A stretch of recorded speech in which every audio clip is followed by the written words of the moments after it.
Hey guys! So today I am canning my chicken bone broth. And what you saw in the video was I had emptied everything out of the roaster pan, sifted it through, got my jars hot and ready to put the cooled off bone broth into. And then I also have my pressure canner going. Now you have to pressure can chicken stock. Now there's not enough acidity in chicken bone broth or beef bone broth for that matter to hot water bath can it. So you do need to pressure can it. So what I have going right now is I have 7 quarts of chicken bone broth right here. And as it's cooling, it is actually getting a little gelatinous, I guess, like I said in the other video.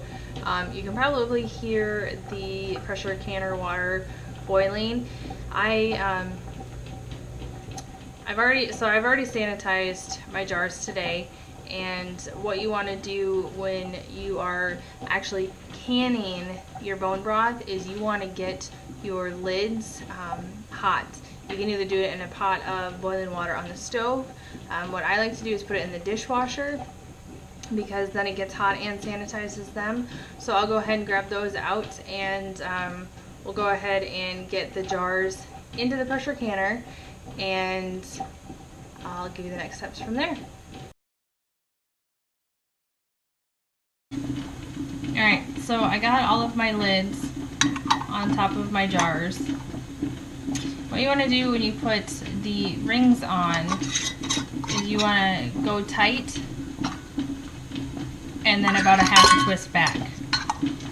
You don't want to have them completely tight on, otherwise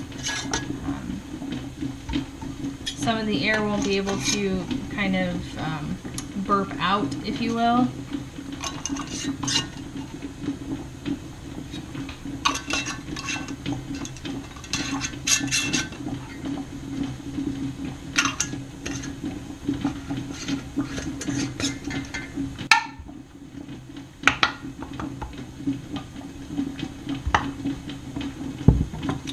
And then we'll go ahead and put these in the pressure canner.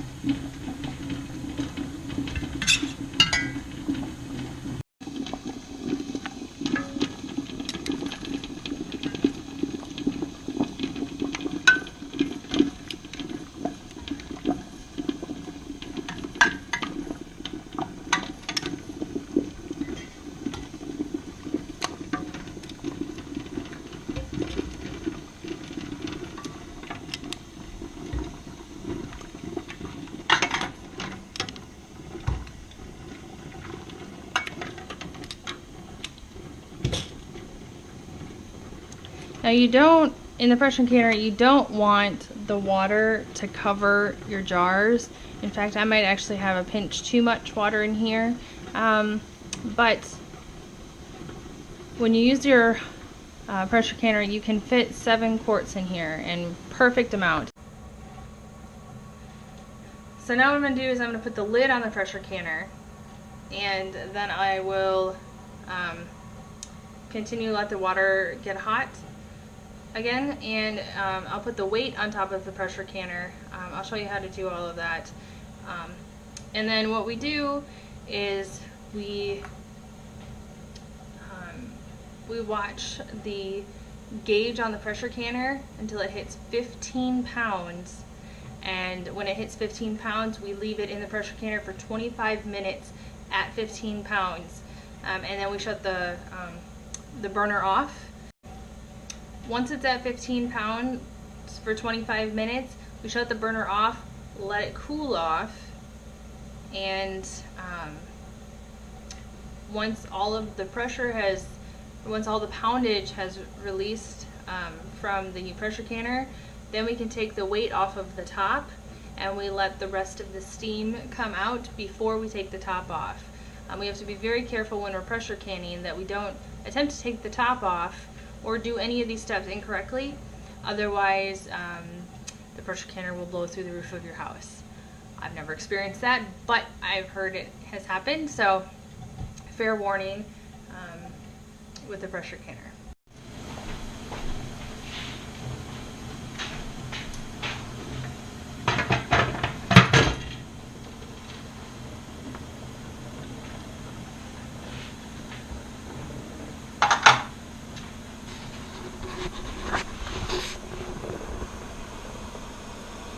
Alright, so here we go. We got the weight on the top, and we'll just wait for the pressure to build up in there. We want it to get up to 15 pounds for 25 minutes.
Alright guys, so our pressure indicator is down. I've taken the poundage off because there's no poundage left in there. I've let all the rest of the steam come out, and now I'm going to take the lid off. I find it's nice to use pot holders to do this because it gets a little hot when you use your pressure canner just from the flames coming up.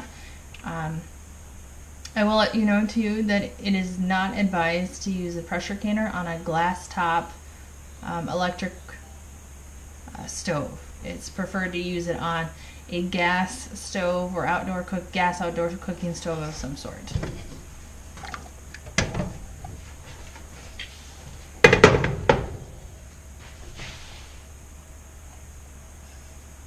So now I'll go ahead and take them out of here, and I have placed a towel over on the counter, which I'll show you in a second, for them to cool off to room temperature.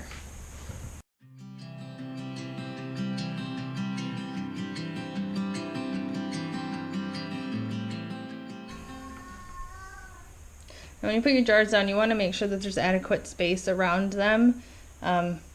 Here's a little tight for me right now, so I'll adjust the jars a little bit more, but you want to make sure that there's adequate space between your jars so that they can cool. Now you want to leave them on the counter to cool until they're all sealed and they are room temperature, which is typically at least 12 hours. But we got 2-3 that are sealed already. The rest should within the next hour or two. Now if they don't seal, that's okay. Now if your jars don't seal, that's okay, because you can store them in the fridge for up to a month, like I did with the beef bone broth that I just ended up putting in the fridge that I didn't pressure can. So we'll leave we'll leave these here to cool for probably at least 12 hours. Right now it's about 3:30 p.m. I'll probably move them downstairs to my canning shelf in the morning around 8 a.m. They'll be good and cooled off. Now if they don't all seal, that is okay. If they don't seal, just go ahead and put them in your fridge. They're good in there for a month. Kind of just like with our beef bone broth that we did the other day.